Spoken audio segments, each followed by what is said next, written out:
Les douanes maliennes sont désormais logées dans du neuf. L'infrastructure de 5 étages construite sur 30 hectares est située à Samanko 2 dans la commune du Mandé. Elle a coûté plus de 4 milliards de francs CFA à l'État malien et c'est le chef de l'État, le colonel Assimi Goïta, qui a inauguré la nouvelle bâtisse, une présence pour marquer la solidarité des autorités de la transition avec nos soldats de l'économie. Garibou Pérou, Aoulusseini Touré et Abdoul Salam Bambara étaient sur place.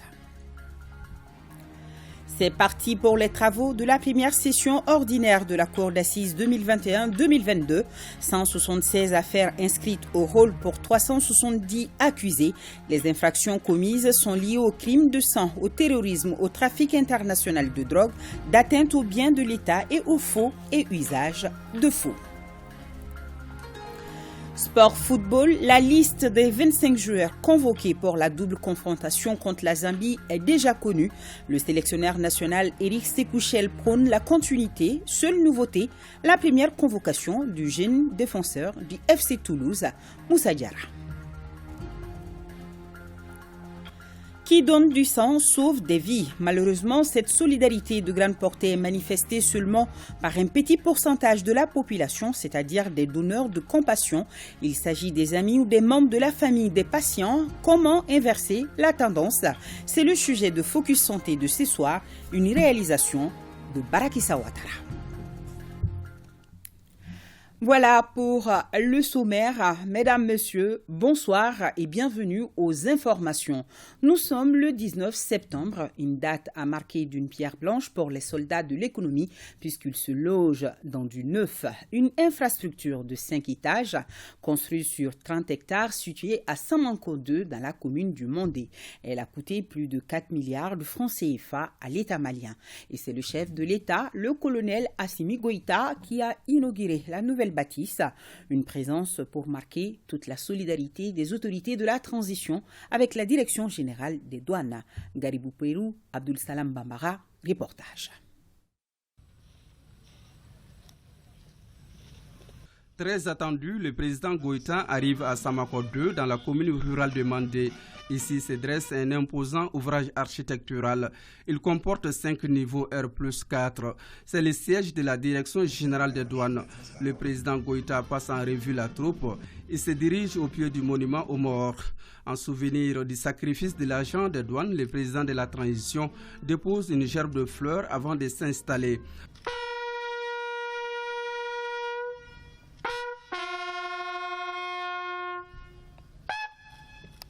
Après avoir reçu des mains du ministre de l'économie et des finances un coffret de douaniers en guise de témoignage et de détermination, le président Goïta a décoré 35 agents de médailles de mérite douaniers. Ces distinctions traduisent la mise en application en si peu de temps du décret instituant la médaille d'honneur des douaniers pris en Conseil des ministres.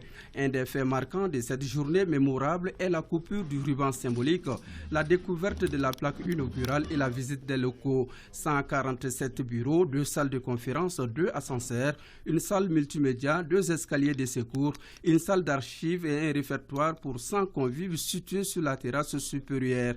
C'est la première fois depuis l'indépendance. Sur une superficie de 30 hectares, l'infrastructure a été construite spécialement pour abriter les services centraux de la Direction générale des douanes, les centres de formation d'expertise technique, des logements d'astreinte et un parking de 300 places. Elle a coûté plus de 4 milliards et demi de francs CFA au budget national. Avec ces nouveaux sièges, on retient que les douanes se modernisent et s'adaptent aux besoins des Maliens, ce qui n'est pas en déphasage avec le défi de l'émergence. C'est avec une légitime fierté et un devoir accompli que le président prend congé. À la sortie, une foule nostalgique l'attend.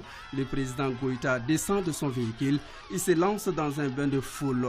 Il salue la foule ravagée par la joie d'avoir été si près de son président.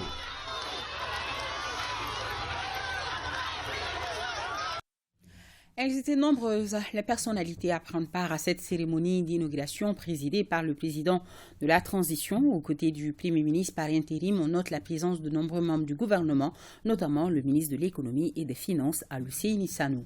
Le directeur général de la douane, l'inspecteur général Amadou Konaté, avec tous ses services à ses côtés, a salué et félicité dans son discours tout l'engagement des autorités actuelles à répondre aux besoins des populations. Il a aussi encouragé le partenariat gagnant gagnant-gagnant noué entre le Mali, la Guinée et la Mauritanie, entre autres.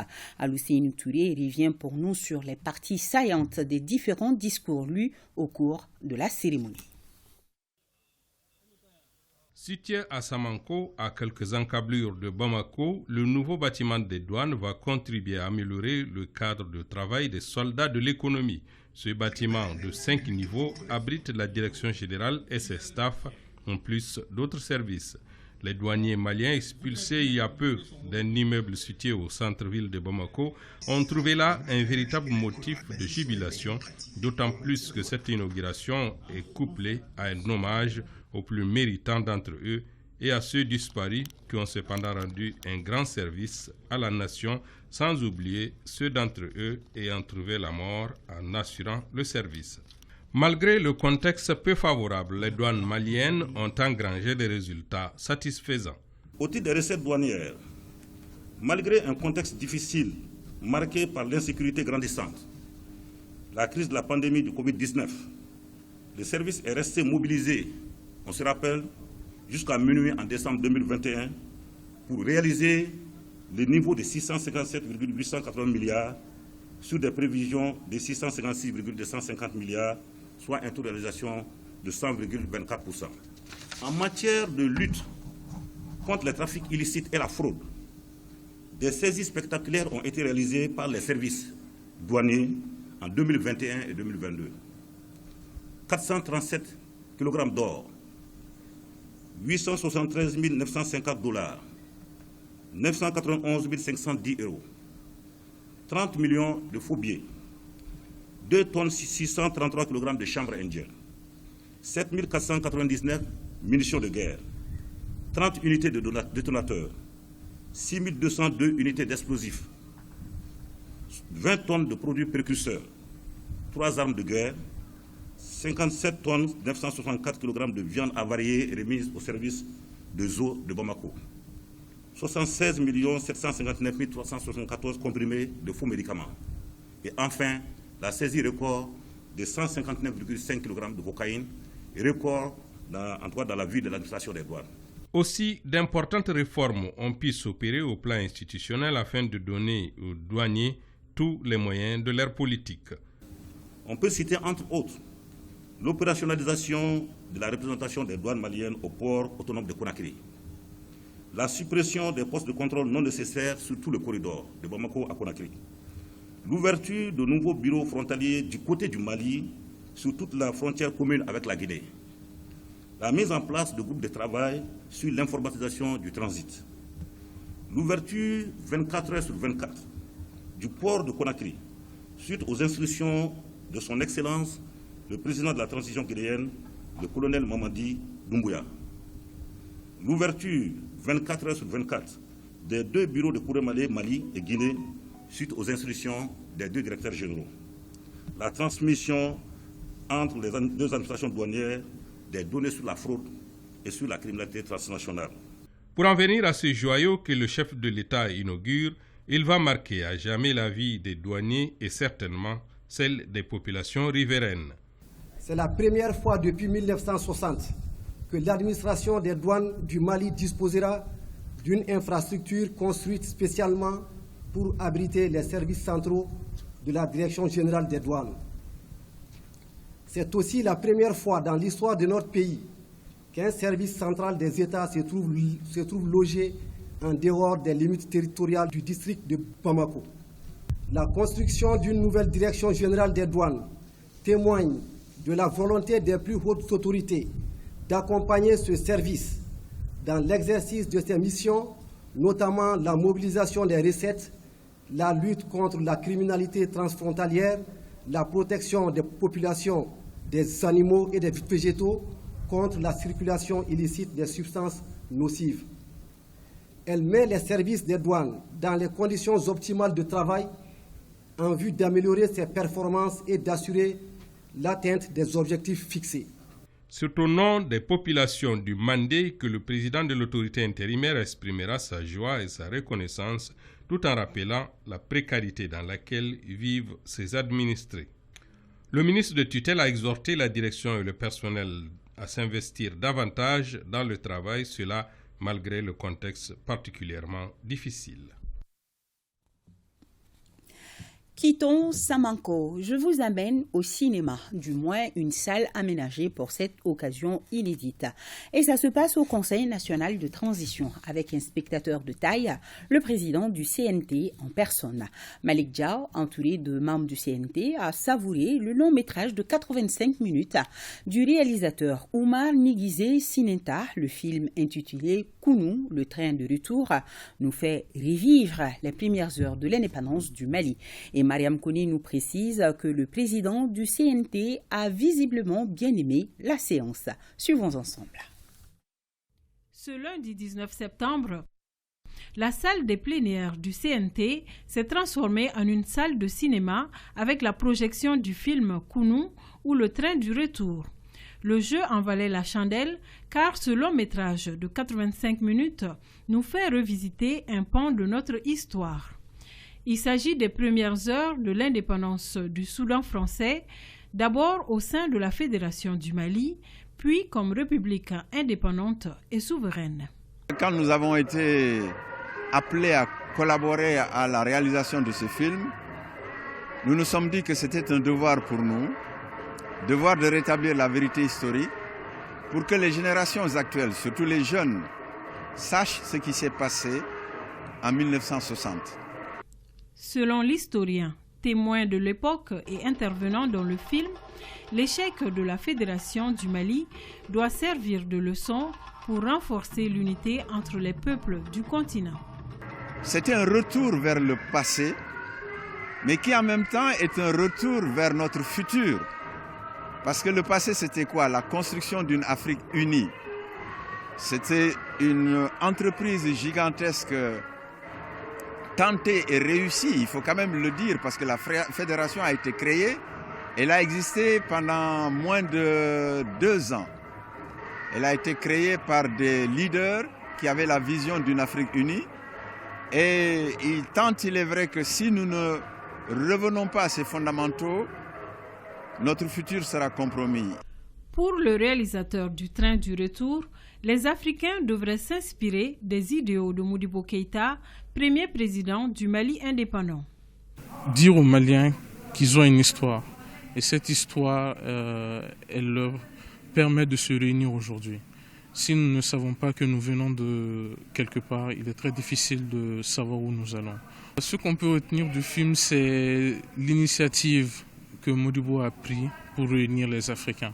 C'est quelque chose qui nous a manqué. Et depuis la sécession du Sénégal et la fin de cette fédération, tous les problèmes que nous connaissons certainement auraient eu une autre réalité si nous avions été unis. Et je crois que c'est quelque chose qui peut toujours arriver et qu'il est essentiel de réunir les Africains pour, comme Modibo le disait, une lutte de libération totale de l'Afrique. Le témoignage du doyen du CNT, Djibril Diarra, sur ses relations avec le président Modibo Keïta a ému l'assistance. À la fin de la projection, le président du CNT a acheté 50 coffrets du film, un geste très symbolique pour la promotion du cinéma malien. Sur un tout autre sujet, ouverture ce matin à la Cour d'appel de Bamako des travaux de la première session ordinaire de la Cour d'assises 2021-2022. Au total, 176 affaires sont inscrites au rôle pour 370 accusés. Les infractions commises sont liées aux crimes de sang, au terrorisme, au trafic international de drogue, d'atteinte aux biens de l'État et au faux et usage de faux. Auparavant, une dizaine d'assesseurs avaient prêté serment devant la Cour. Compte rendu d'audience, Adama Djimdi. Cette première session ordinaire de l'année en cours a à son rôle 176 affaires pour 370 accusés. Il s'agit d'une session ordinaire mais complexe en raison de son articulation. La première partie, consacrée à l'examen des crimes classiques, examinera 150 affaires pour 310 accusés. La deuxième prend en charge les crimes relevant de la compétence du pôle judiciaire spécialisé. Elle comporte 20 affaires pour 32 accusés. Enfin, la troisième branche est relative aux crimes relevant de la compétence du pôle économique et financier. Cette dernière compte 20 affaires pour 60 accusés. Pour le président, la Cour prendra toute sa responsabilité. La Cour ne faillira jamais à sa mission de sanctionner toutes les fois où les faits sont prouvés. Mais elle le fera dans le strict respect des principes légaux, dont la présomption d'innocence, le droit de tout accusé d'être assisté d'un avocat, l'indépendance des juges, l'impartialité et la publicité des débats. Donc, dans le respect des droits de la défense. La présente cérémonie d'ouverture de la Cour d'assises, première de l'année 2022, se tient dans un contexte particulièrement difficile. En effet, en plus des crises sécuritaires et sanitaires, le pays a connu un embargo économique et financier très sévère et sans précédent. La justice doit prendre les décisions courageuses répondant aux aspirations du peuple, selon le procureur général par intérim. Le Mali croit que réclame le peuple exige le changement dans toutes les sphères de la vie nationale, avec toutes les charges que contient ce vocable en termes d'attitude et de comportement vertueux. Le rôle de la justice dans cette volonté politique des autorités de la transition d'opérer ce nécessaire changement s'avère central.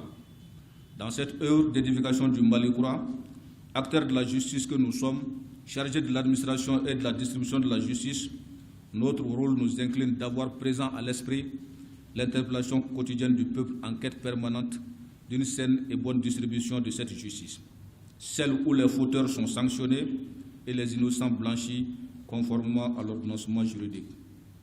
Quant aux représentants du barreau, les avocats comptent jouer à fond leur partition.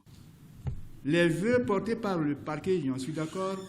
Nous souhaitons que vraiment notre pays puisse recueillir son indépendance, c'est-à-dire sa souveraineté pleine et entière. Le barreau est aux côtés des autorités publiques et de la justice dans ce combat. C'est un combat qui doit unir tous les Maliens, pas seulement nous les acteurs de la justice, mais tous les compartiments de la société, afin que nous puissions vaincre ensemble, ou périr ensemble. Mais nous souhaitons vaincre quand même, parce que c'est un droit pour nous d'être indépendants et d'avoir une souveraineté nationale et internationale. Maître Koné a soulevé certaines préoccupations liées à l'insuffisance des ressources humaines, à l'assistance judiciaire et aux textes permettant aux accusés, dès leur arrestation, de bénéficier d'un conseil. Auparavant, une dizaine d'assesseurs avaient prêté serment devant la Cour.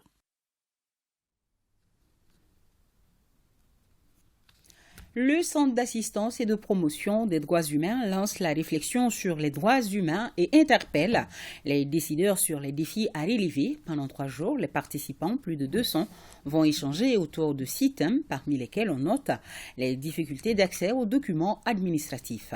L'activité est financée par le Royaume du Danemark. Salimata Dao, Karunga Konate, reportage.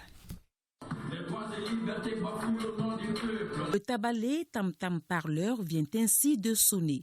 Tabalé, c'est l'appellation choisie par le Centre d'assistance et de promotion des droits humains, CAPDH, pour cet espace de réflexion, d'alerte et d'interpellation sur les droits humains.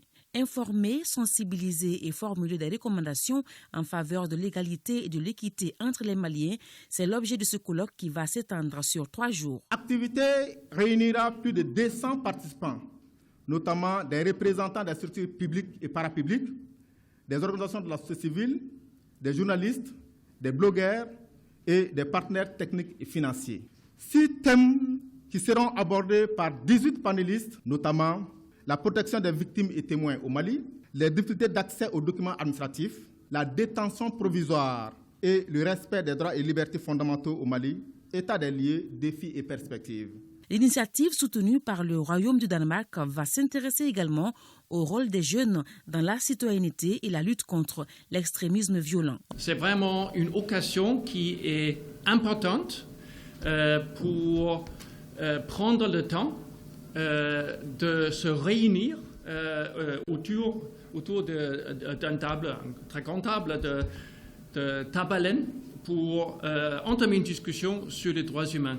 De notre part, nous sommes heureux de soutenir une initiative comme celle-ci pour faciliter une réflexion entre vous, les Maliens et les Maliennes, sur les différents aspects des droits humains. Dans le souci de respecter le droit de chaque participant à l'information, le CAPDH a pris en compte la traduction de ses communications en langue des signes. Les activités liées à la Semaine nationale de la réconciliation se poursuivent. Voyons cette journée d'échange entre les forces de sécurité et la population dans la commune de Gabakoro-Droit. Les discussions ont porté sur le rôle des forces de sécurité dans la réconciliation avec en toile de fond la police de proximité. Bemba Sibi nous donne plus de précisions. Les officiers de la police, de la gendarmerie et de la protection civile face aux populations de la commune de Gabakoro-Droit pour échanger sur le rôle des forces de sécurité dans la réconciliation avec en toile de fond la police de proximité. En substance, ils ont expliqué à l'assistance que rien n'est possible sans sécurité. Le rôle de nous, forces de sécurité, police, gendarmerie, protection civile, gardes et les forces armées, aujourd'hui, dans le cadre de la réconciliation, c'est d'aller vers ces populations qu'ils comprennent que sécuriser quelqu'un, ce n'est pas prendre une arme et puis s'arrêter devant sa porte. C'est faire associer la personne vraiment dans le cadre de la sécurité. Que la personne comprenne que la sécurité ne peut pas aller sans sa participation. On ne peut pas parler de réconciliation, on ne peut pas parler de paix, on ne peut pas parler de développement sans sécurité. C'est d'ailleurs pour cette raison que Kofi Annan disait qu'il n'y a pas de développement sans sécurité, il n'y a pas de sécurité sans développement. Donc ce qui nous permet tout de suite de comprendre que si vous parlez de réconciliation, ça veut dire qu'il y a la sécurité. Dans cette commune qui fait 150 km² pour une population de 26 700 habitants, une collaboration étroite entre la population et les forces de sécurité est donc plus qu'une nécessité et les participants semblent avoir compris cela, en témoigne la réaction de ces jeunes après la rencontre avec les forces de sécurité. Il faut d'abord que la population sache que les hommes en uniforme sont issus de la population. Donc il faut une parfaite collaboration entre nous. Et si nous remarquons quelque chose de suspect, il faut vite informer nos autorités compétentes. Cette activité qui vise à rapprocher la population et la force de l'ordre, à inviter aussi la population à coopérer avec la force de l'ordre, comment se protéger, comment protéger la population et protéger la force de l'ordre aussi. Cette activité d'échange a été agrémentée par des sketchs de sensibilisation sur la réconciliation et des démonstrations du geste de premier secours par les agents de la protection civile. Et après cette édition, Abdoulaye Sako vous présentera un journal spécial consacré à la Semaine nationale de la réconciliation. Les activités, à retrouver donc les activités dans nos régions et dans nos représentations diplomatiques. 539 sous-officiers élèves en fin de formation. Il s'agit de la 29e promotion des sous-officiers de la gendarmerie nationale et porte le nom de feu adjudant-chef major Adama Dabo. La présentation au drapeau racontée ici par Achanta Koulibaly. Durant 14 mois, ces jeunes sous-officiers ont travaillé sans répit sur les cours théoriques et d'exercices pratiques sur le terrain en tactique. Il s'agit de la topographie, l'instruction sur le tir au combat, l'armement, service en campagne, entre autres. Ils sont au total 539 élèves sous-officiers de la 29e promotion de la gendarmerie nationale à s'engager à servir la patrie avec honneur.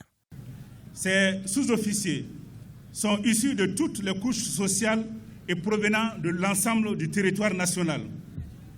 Il est important de souligner qu'hormis ceux de l'ESO, les autres ont d'abord subi la formation commune de base avant de rejoindre l'école des sous-officiers de la gendarmerie en vue de suivre la formation initiale des sous-officiers de gendarmerie. Ils viennent ainsi renforcer la capacité opérationnelle de la gendarmerie nationale ainsi que son processus de rajeunissement. La promotion porte le nom de feu adjudant-chef major Adama Dabo. Les directeurs de la gendarmerie nationale exhortent les élèves de mettre en exergue leur savoir-faire. Je vous invite à cultiver les meilleurs rapports de collaboration avec l'ensemble des composantes des forces de défense et de sécurité. Gendarmes, nous sommes les soldats de la loi, une force humaine au service du peuple. À ce titre, nous avons l'obligation de veiller à la préservation des droits humains, au respect du genre et à la satisfaction des besoins de sécurité de nos concitoyens. La fin de la cérémonie de la 29e promotion est un moment solennel. Elle coïncide avec la commémoration du 70e anniversaire de la Gendarmerie nationale du Mali, mais aussi de l'accession de notre pays à l'indépendance. La suite de la cérémonie a été marquée par un exercice de démonstration et un défilé militaire, c'est là sous les regards de la hiérarchie, les parents, amis et une foule nombreuse. Fin de la formation des agents du ministère de la Sécurité et de la Protection civile sur la révision du guide pratique sur la gestion de crises et catastrophes. L'objectif de cette formation, entre autres, est la révision des plans d'intervention d'urgence selon les contingences les plus récurrentes ou encore l'élaboration du plan d'intervention d'urgence dans le cadre de la gestion des crises liées aux processus électoraux. Mamadou Fani. La gestion des crises et catastrophes requiert une adaptation aux défis auxquels les forces de sécurité sont confrontées. Pour cela, la révision du guide pratique de gestion des crises et catastrophes devient un impératif. C'est pour être en phase avec cette nouvelle donne que le Centre de coordination et de gestion des crises et catastrophes a initié une session de formation de 2 semaines à l'intention des acteurs de la sécurité. Les experts des 4 forces de sécurité maliennes, les représentants des CCO, du ministère de la Sécurité et de la Protection civile, du SECOGEC, avec l'appui constant de nos partenaires que sont UNITAR, l'école de maintien de la paix à l'UNBLONEMBEI, ECAP Sahel et MINUSMA, sans oublier la Croix-Rouge malienne, se sont réunis à l'école de maintien de la paix dans le but de produire un document d'une grande importance. Les résultats ont été atteints grâce aux efforts inlassables des organisateurs et aussi à l'aide d'une méthodologie si chère à l'UNITAR. La fin de formation a été marquée par une remise symbolique des guides pratiques révisés au secrétaire général du ministère de la Sécurité et de la Protection civile et des attestations aux participants. Les experts que vous êtes avez démontré une excellente maîtrise des sujets abordés, des techniques et des savoir-faire nécessaires pour élaborer ou réviser un guide de gestion de crise. Vous vous êtes en outre montré ouvert, patient, disponible, assidu, intéressé. C'est une preuve que l'interactivité était une réalité. Et surtout, vous avez été généreux en mettant le maximum de votre expérience dans la réalisation de cet important document. Le présent atelier a été l'occasion pour les participants de formuler plusieurs recommandations, des recommandations hautement appréciées par les représentants du ministère de la Sécurité. Il a souligné que des dispositions seront prises pour une application de ces recommandations. L'actualité, c'est aussi les funérailles de la reine d'Angleterre Elisabeth II aujourd'hui à Londres, en Angleterre. 2000 invités, parmi eux une centaine de chefs d'État ont pris part à la cérémonie aux côtés de la famille royale. Et le Mali n'est pas resté en marge du deuil anglais. Les autorités ont dépêché sur place Madame la conseillère spéciale du président de la transition, accompagnée du ministre de la Santé. C'était pour présenter les condoléances du peuple malien à tous les pays du Commonwealth. La reine Elisabeth II avait 96 ans et compte plus de 70 ans de règne, le plus long règne de toute l'histoire de la monarchie anglaise, surpassant sa trisaïeule, la reine Victoria. Le Mali, donc présent à Londres.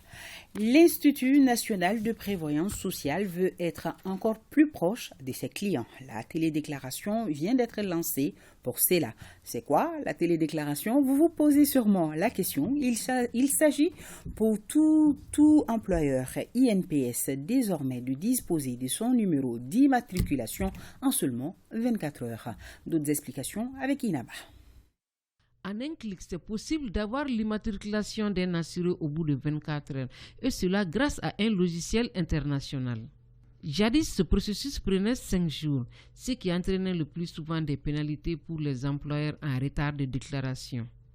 Durant une semaine, les responsables de la télédéclaration sont au centre INPS de la commune 4 pour plus d'informations.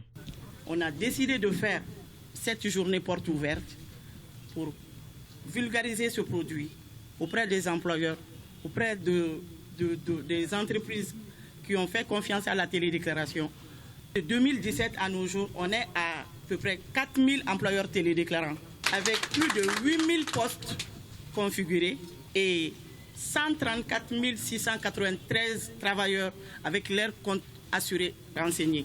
Ce site met à la disposition des usagers un outil amélioré de télédéclaration permettant la gestion des relevés, des cotisations, des salaires et du paiement des cotisations et la gestion des assurés INPS et AMO.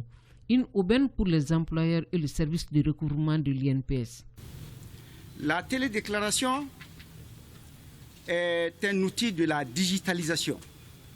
C'est pour permettre aux employeurs de ne point se déplacer et de pouvoir accomplir leurs obligations vis-à-vis de l'Institut national de prévoyance sociale par un simple clic de souris. Désormais, les affiliés de l'INPS gagnent du temps tout en évitant les pénalités. Il suffit tout simplement de faire la déclaration en ligne. Dans le souci de la modernisation ou digitalisation de nos services et satisfaction continue de nos partenaires, l'INPS a mis au service la télédéclaration, qui est un outil pour l'immatriculation des employeurs et des assurés en ligne. La télédéclaration a été expérimentée en 2017.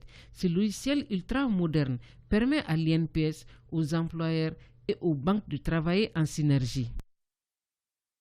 Campagne agricole 2022-2023, plus d'1 350 000 tonnes de production céréalière attendue à Sikasso, une production supérieure à celle de l'année dernière. Assurance a quand même été donnée par le directeur régional de l'agriculture au cours d'une mission de supervision. Mousokoro Sélémé, Suleiman Bamba, correspondance. Des champs de maïs et de patates en maturation, du manioc en récolte et du riz en épiaison ou en talage par endroits. Telle est la physionomie, entre autres, des spéculations visitées par cette mission de la Direction nationale de l'agriculture dans la région de Sikasso. En perspective, ce sont de bonnes récoltes qui s'annoncent pour cette campagne agricole 2022-2023. Le cumul de la pluie de cette année est supérieur à celle de l'année passée. La répartition dans l'instant et dans l'état a été vraiment bonne. Ce qui nous rassure beaucoup. Et par rapport vraiment aux objectifs de production fixés par la région, ils sont à un taux de 95%.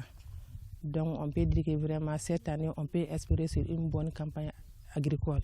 Des Anso à Pourou, en passant par Kaboïla et Ziembougou dans les sous-secteurs de Kadiolo et de Sikasso, les échanges entre techniciens, producteurs et leur encadrement ont permis de recenser les difficultés liées au déroulement de la campagne.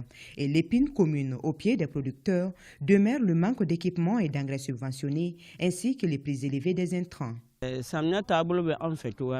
Nous avons perdu une grande partie de nos parcelles de maïs à cause du manque d'engrais. Nous concentrons aujourd'hui nos efforts sur les champs de riz et si nous parvenons à obtenir une subvention de l'État, cela nous permettra de sauver au moins ces champs de riz. Le prix des intrants n'était pas vraiment à la hauteur des producteurs et vraiment cela est dû vraiment aux difficultés qui ne dépendaient pas ni de l'État ni des producteurs, mais c'est une situation qui est mondiale. 10 500 000 tonnes. C'est la production attendue au Mali pour cette campagne agricole 2022-2023, toute spéculation confondue. La production céréalière à Sikasso est estimée à plus d'1 350 000 tonnes contre 1 284 000 la campagne précédente. Cérémonie de lancement à Koulikoro du projet multi-énergie pour la réalisation et la gestion intégrée des terroirs. On en parle avec Daouda Kouné. C'est pour une meilleure visibilité et appropriation du projet multi-énergie pour la résilience et la gestion intégrée des terroirs mérite par les acteurs régionaux que cette journée de lancement a été tenue dans la région de Koulikoro. Elle permettra non seulement d'informer les autorités régionales sur le projet, mais aussi sur les modalités de sa mise en œuvre. Mérite a opté pour le faire. C'est lui quoi? Nous avons une antenne régionale qui n'a que trois cadres. Donc nous allons faire travailler les directions régionales de l'agriculture, les eaux et forêts, de la pêche, les productions animales, le conseil régional et tout le monde. Donc c'est vraiment nos bras armés sur le terrain. 353 villages de 36 communes des 6 cercles bénéficiaires de la deuxième région seront couverts par le projet Mérite à travers 2 composantes, à savoir promouvoir du nexus biodigesteur et résilience des systèmes de production et gestion intégrée des terroirs. Il s'agit d'appuyer les communes à intégrer le changement climatique dans le plan communal et dans le PNISA, dans l'assurance et la durabilité. C'est l'occasion aussi d'inviter les élus ici présents pour intégrer ces différentes activités et les prioriser dans leurs différents PDSEC. Le projet Mérite est financé par le Fonds international de développement agricole FIDA, le Fonds environnemental mondial FEM et l'État malien à travers le budget spécial d'investissement à hauteur de 39 milliards de francs CFA pour une durée de 6 ans. Célébration du 22 septembre, le monument de l'indépendance va faire peau neuve grâce à l'entreprise Oumar Mohamed Sogoré. Des coups de balai de pinceau sont visibles par-ci et par-là. Déjà en prélude à ce jeudi, notre équipe de reportage curieuse est allée voir, suivant Batraori.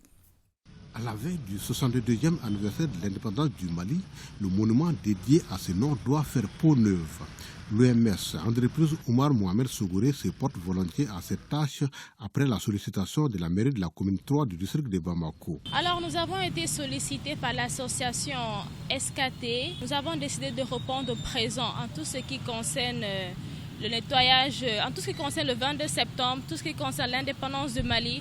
En tant que citoyen, en tant que promoteur pour le développement du pays, nous avons décidé de répondre présent par le biais de notre société de nettoyage, OMS Cleaning PTP. On va nettoyer le monument, on va le nettoyer entièrement, le mettre tout propre pour qu'il soit tout beau pour le 22 septembre. Aujourd'hui, nous pouvons tous faire quelque chose pour notre pays. Nous pouvons le faire vraiment si on se donne la main. Soit physiquement on peut faire quelque chose, soit financièrement, soit intellectuellement. Chacun peut faire quelque chose de là où il se trouve. Donc à nous de prendre notre destin en main, de faire ce que nous pouvons. Le président de l'OMS rassure que les travaux sont prévus pour 2 jours et que le monument sera fin prêt d'ici là. On a hâte de voir Sport Football, la liste des 25 joueurs convoqués pour la double confrontation les 23 et 26 septembre à Bamako.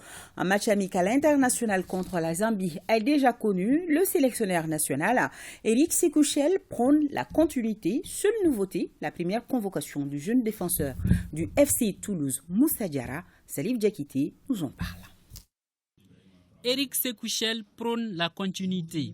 En prélude à la double rencontre amicale internationale face à la Zambie prévue les 23 et 26 septembre ici à Bamako, le sélectionneur des Aigles du Mali a fait appel à 25 joueurs. Sur cette liste, on retrouve pratiquement tous les cadres. Amari Traoré, Djadje Samasekou, Yves Bissouma, Amadou Aïdara, Aliou Dieng ou encore Moussa Djenepo.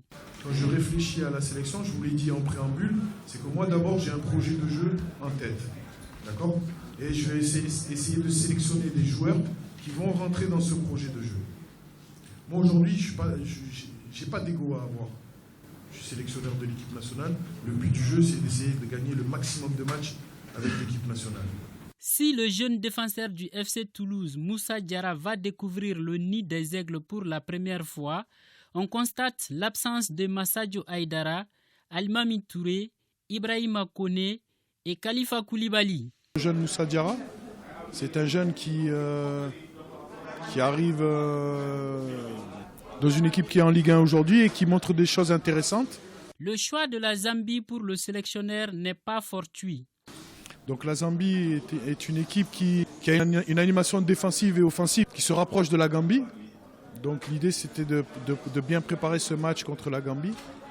Et la Zambie est une très bonne équipe avec un bon projet de jeu et qui a un staff technique très compétent. Le rassemblement commence à partir de ce lundi et la première manche de cette double confrontation Mali-Zambie aura lieu le vendredi 23 septembre prochain au stade du 26 mars. Et nous avons cette nouvelle tour Préliminaire retour de la Ligue des champions CAF, le Djoliba AC a largement dominé cet après-midi 5-0 le Deportivo de Mongomo de la Guinée équatoriale.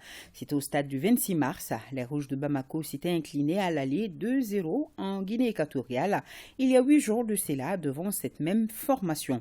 Avec ce succès, les Rouges de Bamako se qualifient pour le prochain tour et doivent rencontrer CR Belouiza d'Algérie. La manche aller se jouera ici à Bamako et la manche retour en Algérie. Voilà, le Djoliba AC qui a largement dominé ce match. Et nous poursuivons ce journal qui donne du sang, sauve des vies. Malheureusement, cette solidarité de grande portée est manifestée seulement par un petit pourcentage de la population, c'est-à-dire des donneurs de compassion. Il s'agit des amis ou des membres de la famille des patients. Comment inverser la tendance? C'est le sujet de Focus Santé de ce soir, une réalisation de Barakissa Ouattara. Les blessés de guerre, les accidentés de circulation, les femmes en attente de bébés et d'autres cas d'urgence à gérer au niveau des structures sanitaires. Les produits sanguins sont plus que jamais sollicités aujourd'hui. Si la transfusion sanguine est essentielle dans la prise en charge correcte des patients, il est inquiétant de constater que le Centre national de transfusion sanguine CNTS manque des fois des produits sanguins et pour cause. Nous avons plus de donneurs de compassion que de donneurs bénévoles volontaires. L'OMS recommande à tous les pays pour qu'ils soient autosuffisants en matière de transfusion sanguine, surtout de don de sang des produits sanguins, qu'il faut aller à 80% de donneurs bénévoles volontaires. Et aujourd'hui au Mali, nous avons seulement 20%, environ 20% de donneurs bénévoles volontaires. Donc on ne peut pas dire que nous sommes suffisants, nous avons suffisamment de donneurs bénévoles volontaires. Et les donneurs de compensation, c'est les donneurs qui viennent donner lorsqu'ils ont un malade ou un parent qui attend une transfusion sanguine. Ceux qui ne profitent pas au centre, une poche de sang prélevée équivaut à 450 ml. Donc pas de panique, les 450 ml sont très vite remplacés. Ce qu'il faut savoir, c'est que les globules rouges que nous avons tous ont une durée de vie limitée.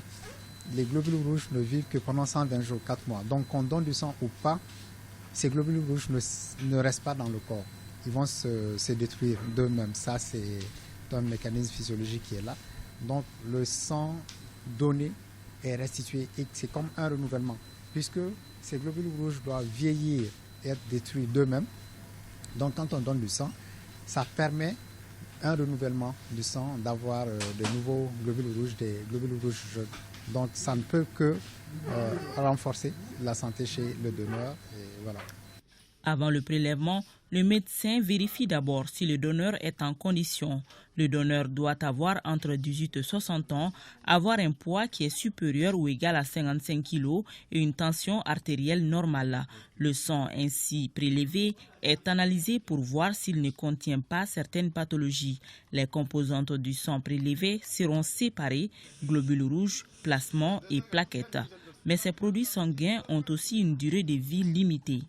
Le sang que vous donnez, en fait, en termes de globules rouges, ne peut être conservé plus d'1 mois.